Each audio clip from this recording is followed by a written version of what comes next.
Fala pessoal, bom dia. Vamos lá para mais um giro de mercado. Hoje, dia 9 de maio. Vamos aí olhar o que vai trazer a nossa ata do BC. O nosso café da manhã no dia de hoje será a nossa ata do BC às 8 horas da manhã. Daqui a pouco está saindo. Então vai ser importante todo mundo dar uma olhada. Quem puder analisar a ata do BC, ler a ata do BC, vai ser importante porque ali vai trazer os indícios, um indicativo se na próxima reunião vai cair taxa de juros ou não, certo? Então, ali na ata a gente consegue ver na íntegra quais são os fatores de riscos que vão impactar na subida, na manutenção ou na queda da Selic, beleza? Bom, olhando no panorama geral, a gente vê ali a Ásia majoritariamente no campo negativo, né? Um dos pontos que mais caíram ali na Ásia, uma das bolsas que mais caíram, foi Hang Seng, né? O índice de Hong Kong caindo aí na casa dos seus 2%. A Ásia que sofre ali um pouco devido aos dados, né? Digerindo os dados ali da balança comercial chinesa, né? Então nós tivemos aí uma queda nas importações, ou seja, a China comprou menos commodities, que a China é uma grande compradora de commodities, comprou menos commodities, caindo ali, teve um declínio ali das importações de 1,4%. E nós tivemos ali também um aumento das exportações que foi de 8,5%, né? O mercado esperava mais do que esses 8,5%. Então, isso acabou afetando e jogando um balde de água fria ali nos investidores asiáticos. Beleza? Bom, olhando aí para a Europa está totalmente no campo negativo, todo mundo no campo negativo. Tem aquela preocupação ainda sobre a questão de um dado importante, que é o CPI norte-americano, que vai sair essa semana. Então, os mercados acabam ficando um pouco mais cautelosos, ainda mais os mercados estrangeiros, né? Ontem, nosso Ibovão da massa aqui, ele praticamente descolou, até porque a gente vive no mercado, né, num universo paralelo ao que está acontecendo lá fora. Aqui nós temos uma questão, um direcionador de mercado muito maior em relação ao arcabouço fiscal. Toda a parte fiscal acaba fazendo um pouco mais de preço, certo? E outro ponto que aí é muito mais correlacionado lá com a parte exterior, seria o crescimento da China, né? Então, se a importação da China estivesse mais forte, a gente estaria vendo aí um petróleo mais forte, um minério de ferro mais forte, e isso acaba não acontecendo, né? O minério de ferro que apanhou bastante nas últimas semanas, agora começa a retomar um pouco mais, hoje está subindo, fechou ali na casa de 1,28%, então isso é positivo para a nossa Vale. O petróleo é que está apanhando hoje ali, caindo 0,80%, na casa ali de $72, certo? Um outro dado que saiu ali na Europa foi o crescimento da Casa do Reino Unido, né, que teve uma desaceleração frente ao mês anterior de 1,6, foi 0,1. Então isso acaba fazendo com que traga uma expectativa de uma desaceleração inflacionária no mercado, beleza?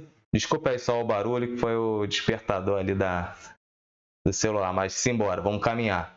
Bom, os futuros norte-americanos hoje já mostram uma lentidão, né? Ontem já tivemos uma queda, hoje permanece essa queda, né? Os futuros norte-americanos continuaram ali, nós temos aí o S&P caindo 0,40%, né? Então tendenciando a uma abertura negativa para os futuros americanos.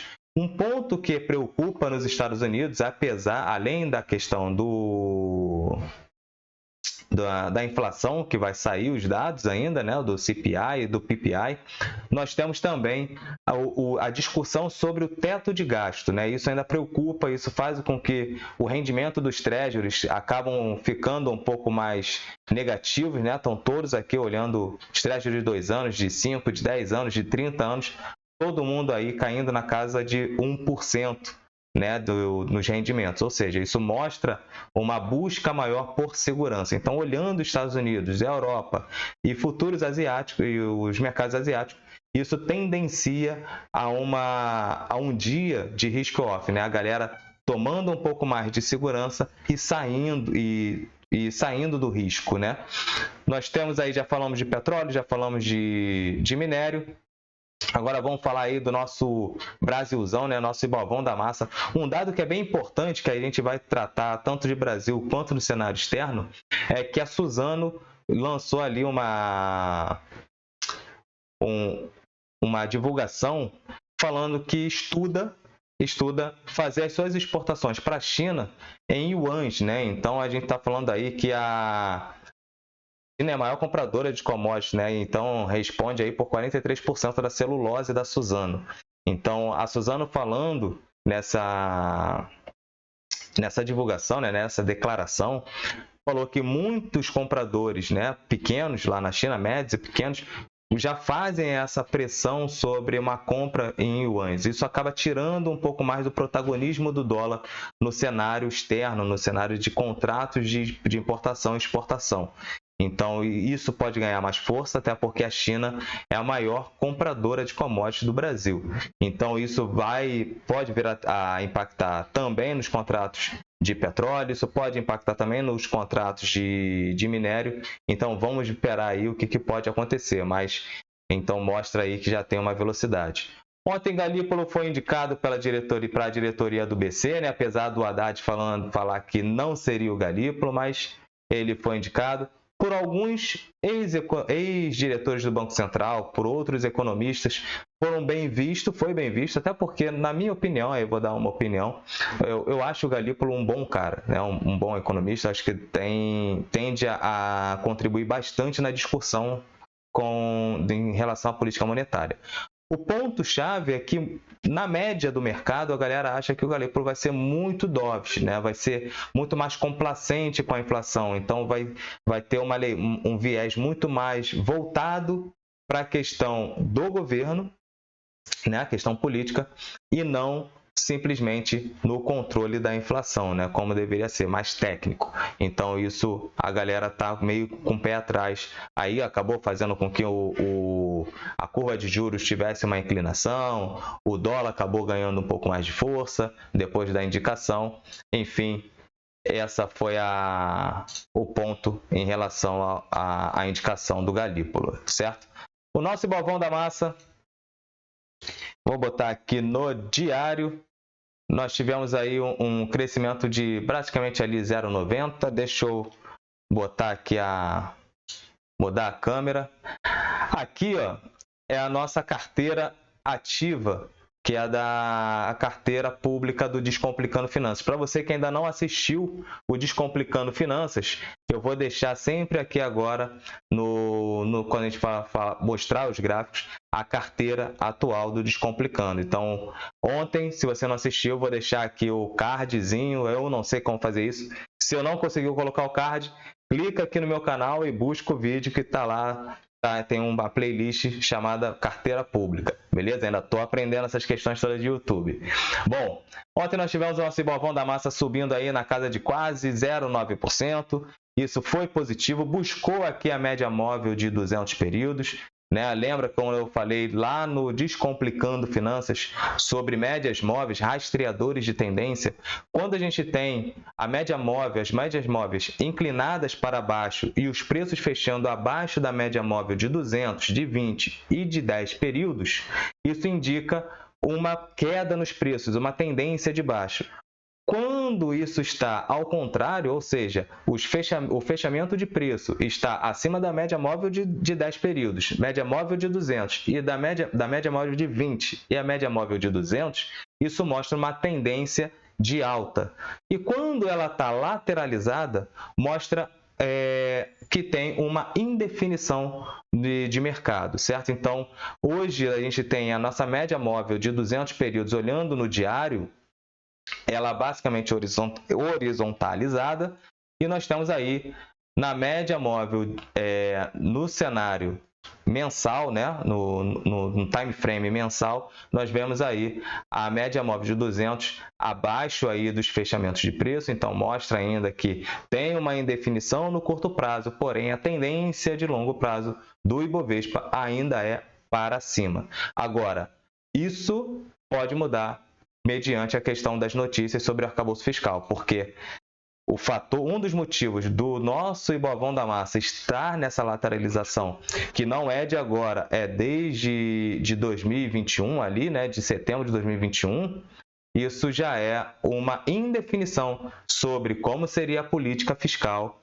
até porque no governo anterior já começaram a se fazer algumas questões mais populistas, né? Então, tiveram desonerações e isso poderia implicar também num problema maior, num déficit fiscal alto e depois culminar numa inflação e a gente já com uma taxa de juros elevada.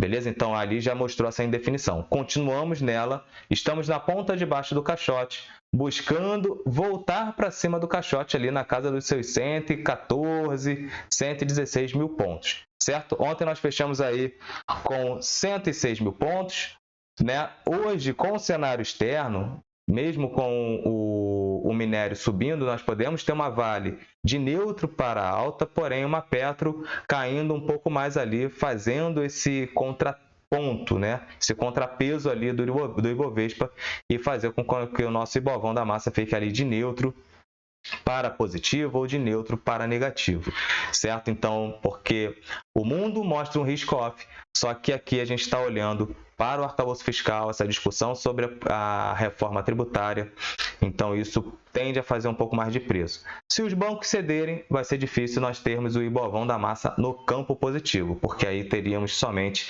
Vale aí com motivos para ir para o campo positivo, cenário positivo. Até porque Petro, nós temos aí o petróleo cedendo, a não ser que vire, porque hoje nós temos uma... Na agenda de hoje, cadê? Nós temos o relatório que vai sair sobre energia, né? Então, isso pode vir a impactar na questão do petróleo, na cotação do petróleo. Então, esse relatório vindo de uma maneira um pouco mais... vindo ruim, na verdade, né? O ruim vai ser bom para o petróleo. Se os estoques de energia vierem abaixo, isso pode impactar no preço do petróleo. Temos também a variação de estoque de petróleo bruto, né, o API, que vai sair às 5h30 da tarde, mas isso já é no fechamento do mercado, já lá para o fechamento do mercado. Amanhã nós temos o estoque de petróleo em Cushing, né, petróleo bruto em Cushing, então isso também faz preço no mercado na quarta-feira. Geralmente ele faz muito mais preço do que o API, certo? Bom, falando aqui já na nossa agenda, nós temos a ata do Copom, nós temos o Jefferson Specht falando ali, né, um dos diretores do Fed. Nós temos o índice de vendas no varejo, né, que é o Redbook. O Redbook. Então, também isso acaba não fazendo tanto preço, mas é importante em relação à questão da inflação, né? Então, é uma leitura que é feita da venda do varejo. Se o varejo está vendendo bem, quer dizer que tem demanda, tem consumo, certo? Bom, basicamente isso. Leilão nada, não impacta tanto. E aqui, então, vai ser variação de petróleo. E nós tivemos aí a ata do Copom, que isso tende a fazer preço aqui no nosso Ibovão da Massa. Lembre-se que a gente está olhando a questão do fiscal um pouco mais forte. Se indicar na ata que nós possamos ter um crescimento, uma tendência de redução da taxa de juros na próxima reunião, isso pode fazer com que o nosso índice, nosso Ibovão da Massa, siga no campo positivo. Ontem quem impactou aqui foi basicamente Bradescão da Massa, Itaú, que lançou também seus resultados ontem, veio acima do esperado, um lucro exorbitante. Se eu não me engano, até coloquei aqui na minha colinha, mas eu acabei não passando para vocês, né? Registrou uma alta de 14,6% em relação ao ano anterior, né? Então, bancão fazendo aí o seu dever de casa. Então, teve o crescimento aí de 1,4%, Itaú 4%. Nosso Bradescão da Massa também subiu aí 3,7%. Tivemos a Petrobras, né, indo no mesmo bonde, né, do petróleo, subindo. Então, nós tivemos as petrolíferas subindo. E nós tivemos aí materiais básicos, como eu falei, como o minério de ferro estava em alta, acabou também ganhando essa projeção. Beleza? Bom, voltando aqui para o meu rostinho lindo, fiquem todos com Deus. Esse foi o recado de hoje do Descomplicando do Giro de Mercado. Nossa, já está vários programas no canal. Vamos lá. Então, hoje foi esse recado do Giro de Mercado. Amanhã a gente volta com muito mais notícias aí para vocês ficarem bem informados já pela manhã, beleza? Então fiquem todos com Deus, uma boa terça-feira e muita atenção na gestão do capital de vocês, beleza? Valeu!